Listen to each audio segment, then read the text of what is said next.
우리는 다시 만나기 위해 태어났다라는 책에 보시면 타이타닉 호에 대한 이야기가 실려 있습니다. 1912년 스트라우스 부인은 남편과 함께 이 타이타닉 호를 탔습니다. 그런데 갑자기 배는 빙산에 부딪혀서 서서히 침몰해 가고 있었고, 그때 대부분들의 사람들은 배와 함께 바다로 뛰어드는 일들이 있었습니다. 그렇지만 그 가운데 어린아이와 여자들은 구명 보트를 타고 구조를 받아서 구출을 할 수 있었습니다. 스트라우스 부인은 자신과 평생 보내면서 자신의 가장 친구이자 동반자였던 남편을 두고 떠나기가 어려웠습니다. 그리고 남편의 손을 잡고 그는 고백하기를, 저는 구명 보트를 타지 않겠습니다. 당신과 나, 우리는 함께 행복한 시간을 평생 보냈습니다. 이제 우리는 늙었고 난 당신을 떠나고 싶지 않습니다. 당신은 가는 곳에 나도 그곳에서 있겠습니다. 그곳이 죽음의 길이라도 나는 당신과 함께 가겠습니다. 그것이 그들의 마지막 모습이었습니다. 그리고 그 부부는 두 손을 꼭 잡고 그렇게 갑판 위에 서 있었습니다. 충실한 아내는 남편에게 용기를 북돋아주고, 또한 사랑스러운 아내를 바라보면서 남편은 그 아내를 마지막까지 보호하면서 침몰하는 그 타이타닉 호에 서 있게 되었습니다. 여러분들, 만약 여러분들이 이런 상황이라면 여러분들 어떻게 하겠습니까? 여보, 미안해, 내가 나이가 어리니 몇 년 더 살다 갈게 라고 말씀하시겠습니까? 아니면 여보, 당신과 내가 수십 년 함께 살았는데 내가 혼자 살아서 뭐 하겠나, 같이 가야지 라고 하시겠습니다. 적어도 우리 은혜교회 부부들의 결론은 서로 영원히 함께 한다는 것일 줄 믿습니다. 그때 주님은 우리에게 이렇게 말씀하십니다. 너가 이제야 나의 죽음과 부활을 통해서 나를 이해하는구나. 나는 너가 어느 상황 속에서도 너와 함께 할 것이다 라고 말씀하실 것입니다. 그러므로 우리의 인생 속에서 우리와 함께 하시는 그 주님은 우리와 함께 고통을 나누시고, 우리가 어떤 상황 속에서도 주님이 함께 하셔서 우리가 주님 앞에 서는 날까지 우리와 함께 하시는 임마누엘 하시는 하나님이시다는 것입니다. 이 성탄의 계절에 우리와 함께 하시는 그 임마누엘 주님의 은혜를 여러분들의 가족들과 또 우리 성도들과 함께 누리시는 여러분들의 삶이 되시길 주님의 이름으로 축복합니다. 오늘 본문을 통해서 임마누엘이신 예수님은 왜 이 땅에 육신을 입고 이 땅에 오셨으며, 임마누엘이신 예수님이 우리와 함께 하시면 어떤 축복이 우리에게 임하는지 오늘 본문을 통해서 살펴보겠습니다. 먼저 임마누엘이신 예수님은 우리를 죄에서 구원하시기 위하여 이 땅에 오신 메시아이십니다. 오늘 본문에 보시면 마리아의 남편인 요셉에게 천사를 통해서 말씀하시는 하나님의 임재의 사건을 우리가 보게 됩니다. 요셉은 마리아와 정혼한 상태였다라고 말씀하십니다. 이 정혼이라는 것은 우리나라식으로 말하자면 혼인신고는 되어 있는데 아직 함께 살지는 않는 그런 일련의 기간입니다. 그런데 18절에 보시면 예수 그리스도의 나심은 이러하니라. 그 모친 마리아가 요셉과 정혼하고 동거하기 전에 성령으로 잉태된 것이 나타났다라고 말씀하고 있습니다. 예수님께서 마리아의 몸을 통해서 이 땅에 오셨는데 예수님은 동정녀, 처녀인 마리아를 통해서 오셨다라고 말씀하고 있습니다. 다시 말해서 예수님께서는 남자의 후손으로가 아닌 여자의 후손으로 이 땅에 오셨다라고 말씀하고 있습니다. 그래서 창세기 3장 15절에 보시면 내가 너로 여자와 원수가 되게 하고 너희 후손도 여자의 후손과 원수가 되게 하리니 여자의 후손은 내 머리를 상하게 할 것이요 너는 그의 발꿈치를 상하게 할 것이다 라는 이 정말 창세기 6,000년 전에 이미 예수 그리스도께서 여자의 후손으로 이 땅에 오실 것에 대해서 약속하고 예언하고 계시다는 것입니다. 이 남자의 후손은 뱀에게 유혹을 받아서 죄의 종이 되었습니다. 여러분들 어떻게 남자의 후손입니까? 여자의 후손입니까? 여러분들 눈을 보니까 목사님 저는 여자의 후손인데요 이런 분이 있는데 여러분들 다 남자의 후손입니다. 그죠? 그런데 예수님을 통해서 우리도 여자의 후손이 되었죠. 그런데 예수님께서 여자의 후손으로 오신다는 것은 남자와 상관없이 여자의 몸을 통해서 이 땅에 오셨다는 것입니다. 그래서 오늘 성경은 성령으로 잉태되어서 이 땅에 오셨다라고 말씀하고 있습니다. 그러면 어떻게 예수님께서 성령을 통해서 잉태되셨는지 누가복음 1장에 그 내용이 기록되어 있습니다. 우리가 누가복음 1장에 보시면 마리아에게 기쁜 소식을 전하는 가브리엘 천사가 소식을 전합니다. 그 마리아에게 이 가브리엘이 말씀하시기를 보라 내가 수태하여 아들을 낳으리니 그 이름을 예수라 하라 라고 그렇게 말씀하십니다. 그때 이 마리아가 정혼하고 요셉과 같이 살지 않는 그때에 마리아가 그 가브리엘 천사에게 말하기를 나는 사내를 알지 못하니 어찌 이런 일이 나에게 있을 수 있느냐라고 묻습니다. 그때 가브리엘 천사가 하나님의 말씀으로 그에게 말씀하십니다. 35절에 보시면 성령이 내게 임하시고 지극히 높으신 이의 능력이 너를 덮으시리니 이러므로 나실 바 거룩한 자는 하나님의 아들이라 일컬으리라 라고 말씀하고 있다는 것입니다. 마리아는 지금 남자를 알지 못했고 요셉과 정혼한 상태였습니다. 그러나 동거하지 않았기 때문에 이 아들을 잉태할 수가 없었습니다. 그러나 하나님께서는 인간이 할 수 없는 이 일을 성령의 감동으로 말미암아 성령의 능력으로 말미암아 지극히 높으신 하나님의 능력으로 말미암아 마리아에게 잉태되는 예수 그리스도가 말씀으로 육신이 되어 마리아의 그 뱃속에 잉태되는 놀라운 하나님의 기적을 그에게 베풀어 주셨다는 것입니다. 그러면 하나님은 왜 굳이 이런 방법을 사용하셔서 예수님을 이 땅에 동정녀 마리아를 통해서 보내셔야 했습니까? 우리는 아담을 통해서 그 아담이 죄를 범함으로 말미암아 우리는 모두 죄에 물든 죄의 몸이 되었습니다. 그래서 이 죄로 인해서 사망이 오게 되고 그 사망죄는 심판을 받을 수밖에 없는 죽을 수밖에 없는 연약한 인생이 되었다는 것입니다.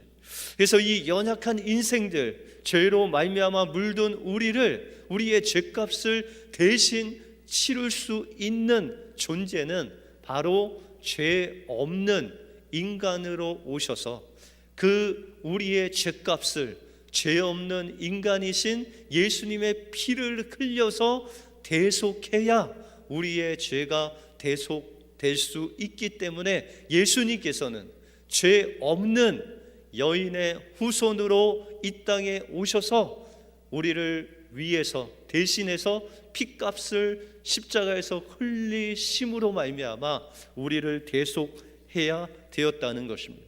그래서 오늘 본문에 보시면 예수님이 이 땅에 오신 목적에 대해서 말씀하십니다. 21절에 보시면 아들을 낳으리니 이름을 예수라 하라. 이는 그가 자기 백성을 저희 죄에서 구원할 자이심이라 라고 말씀하고 있습니다. 이 땅에 하나님의 아들이 오신 목적이 바로 자기의 백성을 그들의 죄악에서 건지시기 위해서 이 땅에 오셨다는 것입니다. 예수님께서 이 땅에 오신 이유는 우리를 죄에서 구원하시기 위해서, 죄 없는 인간으로 오셔서 그 십자가에서 우리의 죄를 대속해 주신 것입니다. 그러면 우리를 죄에서 구원하신 이 땅에 오신 예수 그리스도를 어떻게 맞이할 수가 있을까요? 누가복음에 보시면 마리아는 이런 예수님, 그에게 성령의 능력으로 오시는 그 말씀을 그가 그 마음속에 받아들입니다.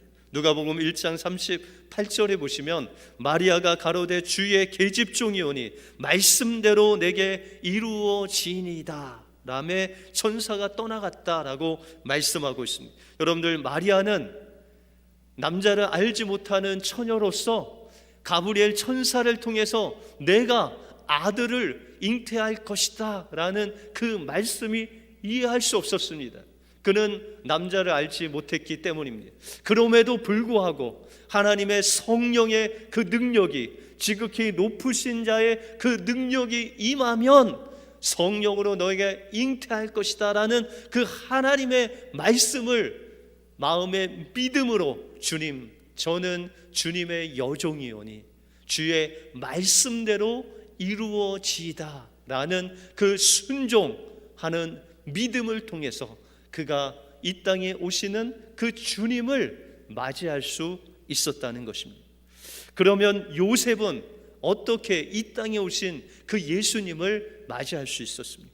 오늘 24절 이하에 보시면 요셉이 잠을 깨어 일어나서 주의 사자의 분부대로 행하여 그 아내를 데려왔으나 아들을 낳기까지 동침하지 아니하더니 나음의 이름을 예수라 하니라 라고 말씀하고 있습니다. 요셉은 인간의 생각으로는 도저히 이해할 수 없었습니다. 여러분들, 인간의 생각으로는 그 마리아를 데려와서는 안 됩니다. 왜냐하면 간음한 여인이기 때문입니다. 그러나 하나님께서 요셉을 통해서도 그가 잉태한 자는 성령으로 말미암아 그 모든 백성들의 죄를 구원할 아들 예수라고 말씀하셨을 때 이 요셉 또한 마리아와 같이 그 하나님의 말씀을 마음에 믿었습니다.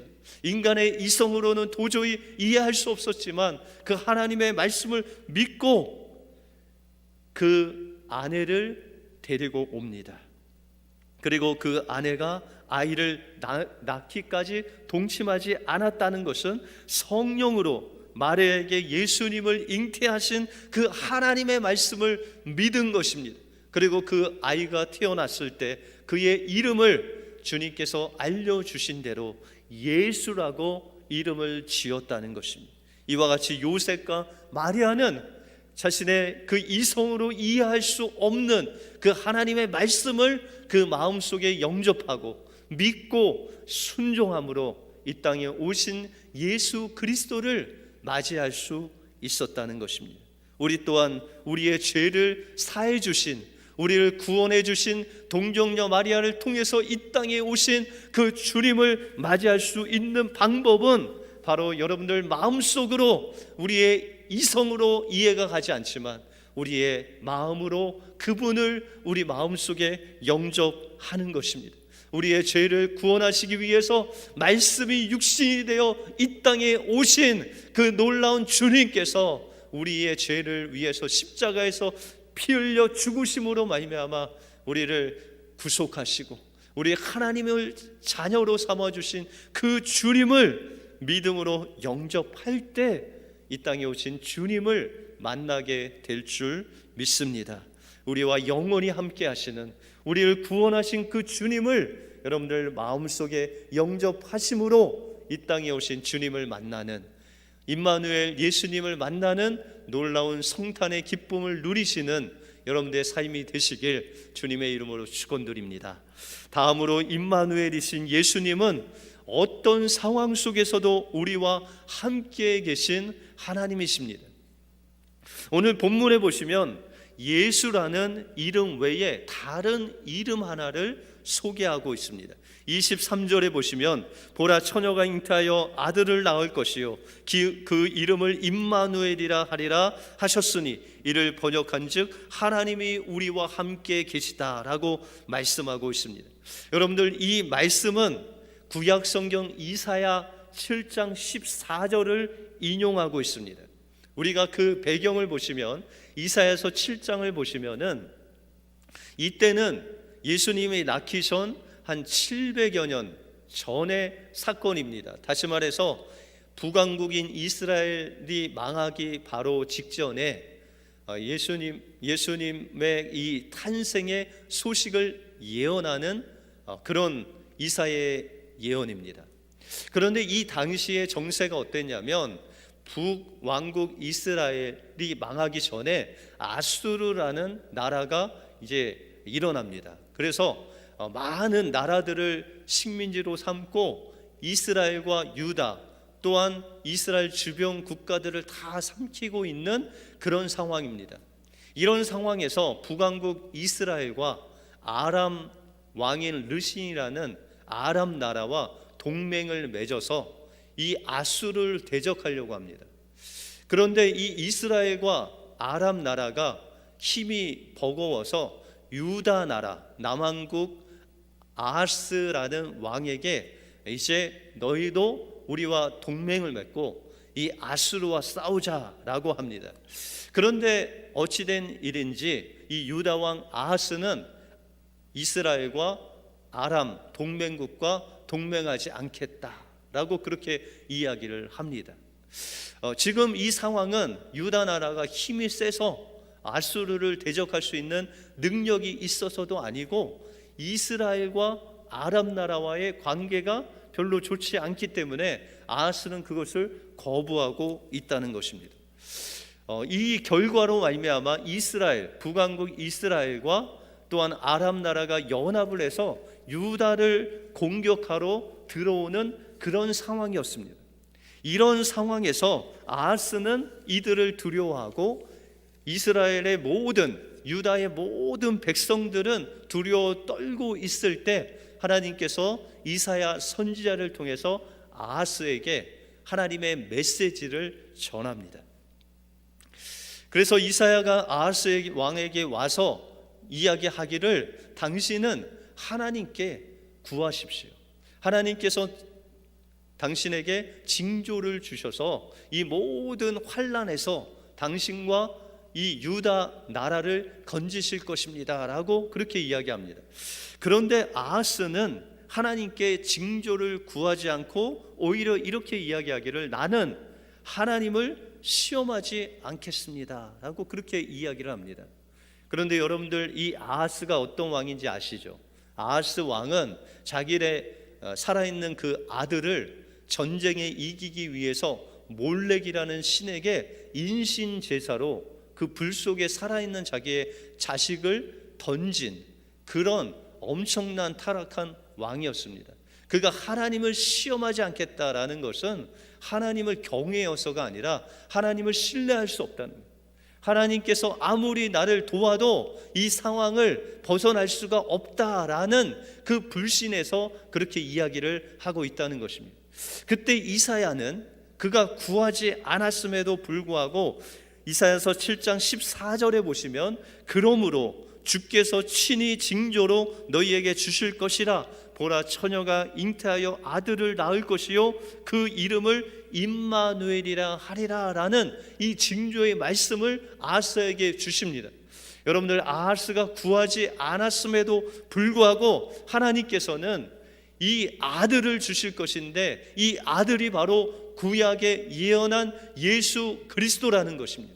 그 예수 그리스도께서 우리와 함께 하셔서 어떠한 어려움 속에서도 너희를 구원하는 그 임마누엘 하나님으로 메시아로 이 땅에 오실 것이었다라고 말씀하고 있다는 것입니다. 그분이 오시면 어떠한 상황 속에서도 너희 나라를 구원할 것이다 라는 그 기적의 말씀을 말씀하고 있다는 것입니다. 그런데 이 말씀을 자세히 보면 오늘 본문과 다르게 이 이사야서에 나타난 처녀라는 단어를 보시면은 오늘 본문 이 마태복음에는 이 인용한 처녀라는 것은 남자를 한 번도 경험하지 않은, 결혼하지 않은 여인입니다. 정확히 처녀라는 개념이 있는데 이 이사야서에는 이 처녀의 단어라는 것이 그냥 제너럴한 그런 여자를 가리켜 말할 때 쓰는 단어입니다. 그러니까 이 처녀는 처녀가 아니라 그냥 여자가 아들을 잉태할 것이다 라고 이렇게 예언되어 있다는 것입니다. 여러분들, 왜 이사야가 이렇게 애매하게 동정녀 마리아를 통해서 오시는 예수님을 구체적으로 말씀하시지 않고 그냥 여자가 잉태하여 아들을 낳을 것이다 라고 말씀하셨을까요? 여러분들, 이사야 선지자를 통해서 하나님께서 말씀하시는 이 임마누엘 하나님은, 성탄으로 오시는 이 예수님은 세상에 누구나 그 성탄으로 오시는 예수님을, 임마누엘 하나님으로 오시는 분을 맞이할 수 있는 분이 아니시라는 것입니다. 오직 믿음으로 기다리고 사모하고 기도하면서 우리를 죄 가운데 구원하실 그 주님을 바라보면서 애타게 사모하는 자들에게만 성탄의 기쁨으로 임마누엘로 오시는 분이시라는 것입니다. 그래서 그렇게 하나님 앞에 불신적인 모습으로 있는 그 아하스에게는 하나님의 비밀을 숨기시고 정말 주님을 사모하고 주님을 기다리고 믿음으로 하나님의 말씀으로 오시기를 구하는 그 마리아와 요셉과 믿는 자들에게는 정확하게 동정녀 마리아로 죄가 없는 인간으로 오시는 예수님, 임마누엘, 그 예수님에 대해서 우리에게 말씀하고 계시다는 것입니다. 그러므로 임마누엘 하나님을 만나는 비결은 그냥 우리가 그냥 오시겠지 하며 그 성탄을 맞이하는 것이 아니라 우리의 죄를 위해서 우리가 죽기까지 그 죽어야 할 그 죄를 담당하신 그 주님을 사모하고 기다리고 사모하고 같이 마리아와 같이 우리의 이성으로 도저히 알 수 없지만 믿음으로 하나님의 말씀을 받아들이는 여러분들 한 사람 한 사람에게 함께 하시는 놀라운 하나님이 바로 임마누엘이신 예수님이다라고 말씀하고 있다는 것입니다. 이동원 목사님 예와 집에 보면 이런 이야기가 나옵니다. 한 아들을 둔 어머니가 암에 걸려서 치료를 계속 몇 달간 병원에서 받게 되었습니다. 그런데 어느 날 창밖을 보니까 아이들이 막 달리기를 하고 운동회를 하는 그런 모습이 보였습니다.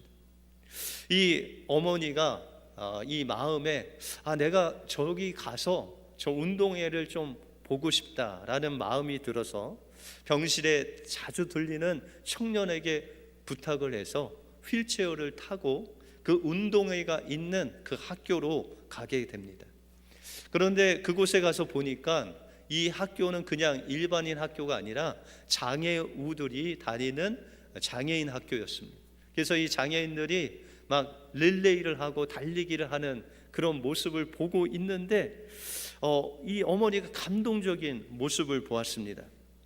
자기 또래의 한 50대 되는 어떤 엄마가, 여성이 있는데 그 딸이 달리기를 하는 것을 보고 있다가 핸드백을 그냥 든 채 뛰어나가서 그 운동장을 그 트랙 밖에서 그 딸과 함께 달리는 모습을 보았습니다.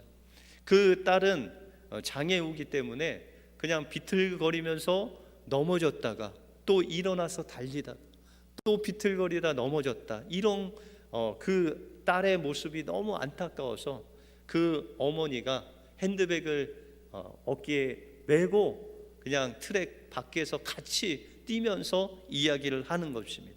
영아야, 멈추면 안 된다, 달려야 돼, 일어나 달려라고 그 딸에게 정말 소리치면서 비틀거리는 그 딸에게 소망을 주면서 힘을 내라고 그렇게 달리는 것입니다.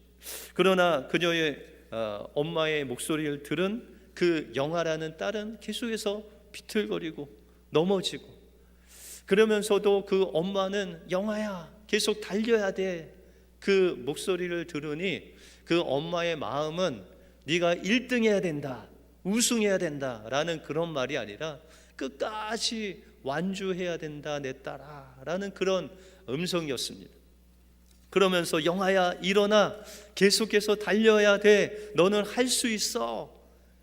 엄마가 함께 달리면서 소리를 치는데 그 소녀에게 변화가 일어났습니다. 그 소녀가 비틀거리던 그 소녀가 그 자세가 바로 잡히더니 균형이 잡히고 그 소녀가 힘차게 결승선을 향해서 달리더니 드디어 마침내 그 소녀가 그 트랙을 완주해서 결승선을 통과했습니다. 그리고 그 소녀는 그 결승전을 통과하자마자 무너지듯이 엄마 품에 안겼습니다. 이 가슴 뭉클한 장면을 보고 병실로 돌아온 어머니가 그날 밤 감동적인 편지를 자기 아들에게 씁니다. 그녀가 낮에 보았던 그 장애우들이 경기하는 이야기, 또 딸과 함께 달리면서 핸드복을 지고 달리면서 그 딸에게 용기를 주었던 그 어머니의 이야기를 소개하면서 편지를 씁니다. 사랑하는 나의 소중한 아들아, 상황은 다르지만 지금까지 나도 너와 함께 달리며 응원하는 인생을 살아왔단다. 하지만 사랑하는 아들아, 이제 엄마도 장애인이 된 지금 이제는 너의 곁에 달리는 것이 아니라 너의 인생의 경기를 구경할 수밖에 없구나. 그리고 아무래도 오래 살지 못할 내 병을 내가 알기에 조금만 더 시간이 흐르면 엄마의 모습도 보이지 않고 엄마의 목소리도 들리지 않은 곳에서 너 혼자 달려야 할 너의 모습을 나는 바라보고 있단다. 그러나 아들아, 그때 엄마의 모습이 보이지 않아도, 엄마의 목소리가 들리지 않아도 엄마가 여전히 너 곁에서 너와 함께 달리고 있는 모습을 보며 엄마의 목소리를 여전히 들으면 좋겠다. 달려라, 나의 소중한 아들아, 일어나라. 포기하지 말고 달려가라. 나는 여전히 너를 응원하고 있을 것이다. 그리고 엄마의 힘이 미치지 못하고 너 자신도 힘이 다하여 내가 쓰러져 넘어지면 그때 엄마는 하늘나라에서 틀림없이 너를 위해서 기도하고 있을 것이다. 주님, 이 세상 끝날까지 우리와 함께 하신다고 약속하셨죠. 주님이 가서 내 아들, 넘어진 내 아들을 일으켜 주시고 주님 함께 그와 달려주세요 라고 말이다. 그리고 그때 너는 나와 함께하는 그 주님을 의지하고 변함없이 엄마의 기도를 생각해서 내 인생의 경주를 완주해 주리라 믿는다. 아들아, 일어나서 포기하지 말고 달리는 거야. 너와 함께 계시는 임마누엘 주님과 함께 달리는 거야. 임마누엘 화이팅! 기도로 너와 함께하는 엄마가 라고 편지를 마칩니다. 임마누엘 하나님은 우리가 어느 곳에 있든지 그곳에 함께 계셔서 우리를 도와주시는 좋으신 하나님이십니다. 예수님은 그 일을 위해서, 우리를 죄에서 구원하시기 위해서 동정녀 마리아의 몸을 빌어 이 땅에 오셔서 죄로 인해서 하나님과 함께 할 수 없는 우리와 함께 하시는 임마누엘 하나님이십니다. 임마누엘이신 예수 그리스도는 어떤 상황 속에서도 우리와 함께 하셔서 여러분들을 붙잡아 주시고 여러분들을 그 주님 앞으로 인도하시는 좋으신 하나님이십니다. 오늘 이 땅에 오신 주님을 맞이하는 성탄 주일을 맞이하여 임마누엘 되신 주님을 여러분들 가족들에게, 이웃들에게 전하시기 바랍니다. 아들아, 예수님이 너와 함께 하신다. 내 딸아, 주님이 너와 함께 하신다. 그렇게 선포하심으로 여러분들의 삶 속에 늘 함께 하시고 위로하시고 여러분의 상처를 만져주시는 그 임마누엘 되신 예수님을 만나심으로 주님이 주시는 그 영원한 기쁨과 즐거움을 누리시는 귀한 성탄이 되시길 주님의 이름으로 축복합니다. 기도하겠습니다.